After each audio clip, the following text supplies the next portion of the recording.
সবাইকে শুভেচ্ছা। আমি বলেছিলাম যে বর্ষা সুন্দরী কবিতাটি তোমাদেরকে বুঝিয়ে দেব, যদিও সময়ের কারণে একটু দেরি হয়ে গেছে। বর্ষা সুন্দরী কবি মানকুমারী বসু। কবি একজন মহিলা কবি। উনি বাংলা সাহিত্যে দক্ষতার সঙ্গে কবিতা রচনা করে গেছেন। ছোটবেলা থেকে উনি কবিতা লিখতেন। উনি মাইকেল মধুসূদন দত্তের ভ্রাতুষ্পুত্রী। ওনার লেখা একটা বিখ্যাত কাব্যগ্রন্থ আছে, সেটার নাম হলো কাব্য কুসুমাঞ্জলি। এই কাব্য কুসুমাঞ্জলি কাব্যগ্রন্থের অন্তর্গত আমাদের এই বর্ষা সুন্দরী কবিতাটি।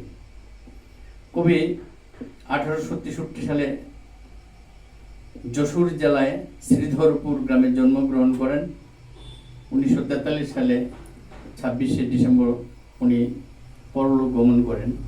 তো ওনার এই চিন্তা চেতনা, এই যে কবিতাটা রচনা করেছিলেন, অ্যাকচুয়ালি উনি এটা ভালোবাসার অঞ্জলি দিয়েছেন। উনি তার স্বামীর মৃত্যুর পর, ওনার স্বামী যখন তার একমাত্র সন্তানটি যখন একটু ছোট ছিলেন, তখনই ওনার স্বামী মারা গেছেন। তখন তার স্বামীর উদ্দেশ্যেই শ্রদ্ধাঞ্জলি দিতে গিয়ে এই কবিতাটি রচনা করেছিলেন। এরকম আরও অনেক কবিতা আছে, নিয়ে অনেকগুলি কবিতা নিয়ে উনি কাব্য কুসুমাঞ্জলি কাব্যগ্রন্থটি রচনা করেছিলেন। তো বিষয় হলো, এখানে কবিতার বিষয়বস্তু এত কঠিন নয়, একেবারে সাধারণ। তোমরা কবিতাটা পড়ে দেখবে যে রাত দিন ঝমঝম, রাত দিন টুপ টুপ, কি সাজে সেজেছে রানী, এ কি আজ অপরূপ। আননে বিজলি হাসি, গলায় কদম হার, আঁচলে কেতকি ছোটা, ইয়াবার কি বাহার। শিকি নাচে ভেগ গায়, মেঘে গুরু গরজন, বসুধা আনন্দ ভরে, কত করে আয়োজন। তাহলে আমরা একটু সরল করে বলি। অ্যাকচুয়ালি এটা বর্ষা সুন্দরী, বর্ষাকে নিয়ে কবিতা লেখা মানে কি, এসব কবিতা যাকে আমরা বলি প্রেমের কবিতা। আর ওই সময় বর্ষাকালটা একটা মানুষের, ওই সময় মানুষের মনে রোমান্টিকতা জাগে।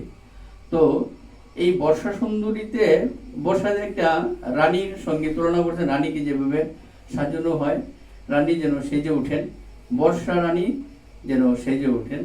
তখন কি হয় প্রকৃতিতে, রাত দিন ঝমঝম, রাত দিন টুপ টুপ বৃষ্টি পড়ে। আমরা দেখি কি সাজে সেজেছে রানী, এ কি আজ অপরূপ। অর্থাৎ বর্ষামুখর দিনে এই রানী অত্যন্ত সুন্দর সাজে সেজে ওঠেন। আমরা আমাদের প্রকৃতি যেন নতুনভাবে সেজে ওঠে। আগের সব কিছুই, যে পুরানো দিনের স্মৃতি, পুরানো দিনের যে কালিমা, পৃথিবী ধুয়ে মুছে একেবারে পরিষ্কার হয়ে যায়। অর্থাৎ সেজে ওঠেন রানী, সেজে উঠেই তার চরিত্র পাল্টে দেন প্রকৃতির। বৃষ্টিতে ভরে ওঠে, রাত দিন ঝমঝম টুপ টুপ করে বৃষ্টি পড়ে। আনন্দে বিজলে হাসি, গলায় কদম হার, আঁচলে কেতকি ছোটা, এবার কি বাহার। মানে রানীকে এইভাবে সাজানো হয়েছে, বর্ষা রানীকে। আনন্দে বিজলি হাসি, মানে বর্ষাকালে আকাশে যে বিজলি হয় সেটাকে হাসি, রানীর হাসির সঙ্গে তুলনা করা হয়েছে এখানে। আর গলায় কদম হার, গলার মধ্যে যেন কদম হার, কদম ফুলের হার পরে আছেন বর্ষা রানী। আর আঁচলে, তার যে শাড়ির আঁচল, সেখানে কেতকী ফুলের ছোটা দিয়ে সাজানো আছে। এই যে এক নতুন সুন্দর, এক অপরূপ বাহার মনে হচ্ছে কবির কাছে। তো আসলে বর্ষাকে আমরা মানে বিভিন্ন রূপে, বিভিন্ন কবিগণ বিভিন্নভাবে সাজিয়ে তুলেছেন। আমরা এইভাবেই এখানে দেখি। শিকি নাচে ভেগ গায়, মেঘে গুরু গর্জন, বসুধা আনন্দ ভরে, কত করে আয়োজন। মানে শিকি নাচে, ছোট ছোট ছেলেমেয়েরা নাচে, ভেগ গায়, ভেগ মানে ব্যাং, গান গায়। বর্ষার জল পেলেই ব্যাঙেরা গান শুরু করে দেয়, আমরা শুনি দেখি। তো মেঘে গুরু গর্জন, আকাশ সারা আকাশ মেঘে ছেয়ে যায় এবং আকাশে গুরু গর্জন শুরু হয়ে যায়। তখন বসুধা আনন্দ ভরে, তখন বসুধা মানে পৃথিবী, এই মাটির এই প্রকৃতির যে আনন্দে ভরে ওঠে তখন কত করে আয়োজন, মানে এই আয়োজন যেন এক মানে অপরূপ সুন্দর। বর্ষারানীর আগমনে প্রকৃতির এই সুন্দর অপরূপ সুন্দর বলা যায়। ডুবেছে রবির ছবি, ডুবেছে চাঁদিয়া তারা, আকাশ গলিয়া পড়ে তরল রজত ধারা। অর্থাৎ আমরা জানি যে আকাশ যখন মেঘাচ্ছন্ন থাকে, বর্ষারানীর আগমন হয়, চারিদিকে অন্ধকারে কালো ছায়ায় সবকিছু, সূর্য ডুবে যায়, সূর্যকে আমরা দেখতে পাই না। ডুবেছে চাঁদিয়া, চাঁদ, আকাশের চাঁদ আমরা দেখতে পাই না রাত্রিবেলায়, সেই আকাশ মেঘাচ্ছন্ন থাকে এবং তারাদেরও দেখতে পাই না।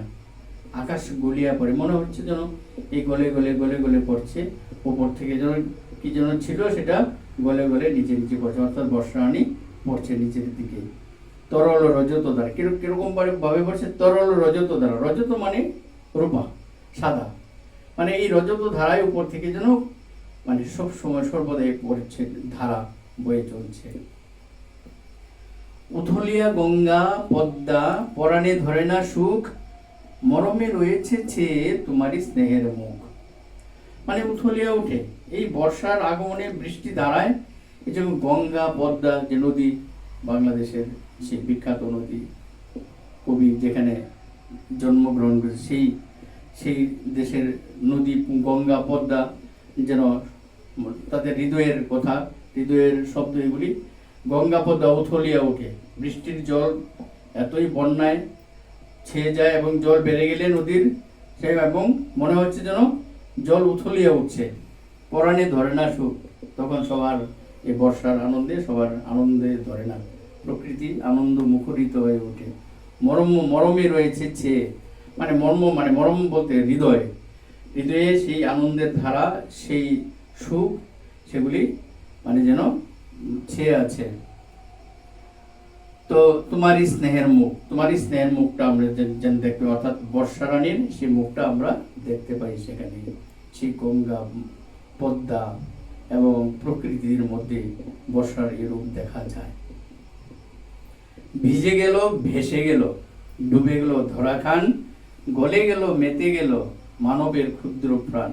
এই ভিজে গেল, ভেসে গেল, মানে সমস্ত প্রকৃতি, সমস্ত পৃথিবী, বসুধা যেন একেবারে ভিজে গেল এবং ভেসে যাচ্ছে। আমরা জানি যে বর্ষার আগমনে প্লাবিত হয়ে যায় পৃথিবী, এবং জল পেয়ে প্রকৃতির জল পেয়ে পুরানো দিনের কালিমা মুছে গিয়ে সেখানে নতুন করে জন্ম নেয় সোনালী ফসল, এবং সবুজ চারিদিকে, অর্থাৎ বৃষ্টির জল পেয়ে যেন নতুন ফসল, মানে শস্য ক্ষেত্র ভরে ওঠে সবুজ শ্যামলিমায়। ডুবে গেল ধরাখান, গলে গলে মেতে গেল মানবের ক্ষুদ্র, আর মানুষের হৃদয়ে গলে যায়, অর্থাৎ সেই বর্ষারানীর প্রেমে পড়ে মানুষের হৃদয় গলে যায়, আনন্দে মুখরিত হয়ে সবার মনে আনন্দ ভরে ওঠে সেই বর্ষার। আমরা কবিতাটা তোমাদেরকে বোঝালাম, এখানে অনেক কিছু জানার আছে, তো কিছু প্রশ্ন আছে, সুন্দর সুন্দর প্রশ্ন আছে, ফুলের নাম আছে, আমরা দেখলাম এখানে পৃথিবী বসুধা হিসেবে নাম আছে, আর আরো অনেক শব্দ আছে, নতুন নতুন শব্দ, যেগুলির অর্থ তোমাদের জানা দরকার। তারপরে এখানে কিছু কারক আছে, তো তারপর দেখলাম আরো কিছু নতুন শব্দ আছে যেগুলি তোমাদের জানা দরকার, এবং পদ পরিবর্তনও করা যায়, এমন অনেক শব্দ আছে। তো আসলে তো কবি মানকুমারী বসু, মহিলা কবি, উনি তার লেখা শ্রেষ্ঠ যে সৃষ্টি শৈলী বর্ষা সুন্দরী, উনি এটা উপহার দিলেন তার মৃত স্বামী, উনি ওনার নামে এটাকে উৎসর্গ করেছিলেন এই কবিতাটা। তোমাদের কাছেও এই কবিতাটা খুবই ভালো লাগবে, আশা করি তোমরা ভালো করে পড়লে এটা এ থেকে অনেক, যে কোনো উত্তরই তোমরা যদি সরলভাবে পড়ো সব উত্তরই তোমরা জানতে পারবে। ঠিক আছে, আজকে এখানেই আমরা রাখি, আবার পরবর্তী সময় তোমাদের সঙ্গে দেখা হবে। সবাই ভালো থাকো, ধন্যবাদ সবাইকে।